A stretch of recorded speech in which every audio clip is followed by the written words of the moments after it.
هذا النور شفاء صدور. سلام دوستانی عزیز. مرد بسیار عائله خود را دوست می داشت و فرزندانش نیز او را دوست می داشتند و احترامش می کردند. روز مرد به سفر برای کار برآمد و از عائله عزیز خود دور ماند.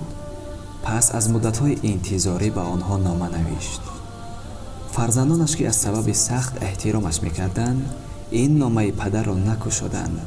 آن را عزیز داشتند و با احترام زیاد آن را در طاق خانه نگاه می داشتند.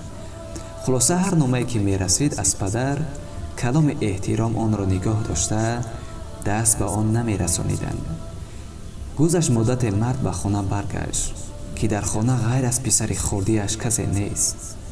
حیران شده پرسید مادرت کجاست؟ پسرک گفت مادرم بیماری سخت شد، از سبب نبودن مبلغ مادرم فوتید، یعنی از عالم گذشت. مرد حیران شد گفت چطور من نامه‌ای که اول روان کردم در داخل آن مبلغ زیاده بود، چرا شما آن را نکشادید و نگرفتید؟ پدر گفت برادرت کجاست؟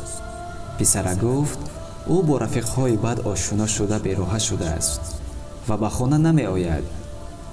مرد گفت من در نامه دویمم شما را نصیحت کردم و از رفیق‌های بد شما را برحذر داشتم. پدر گفت پدر کجاست؟ پسرک گفت او نیز با یک جوان بیراه بدبخت آشنا شده رفت.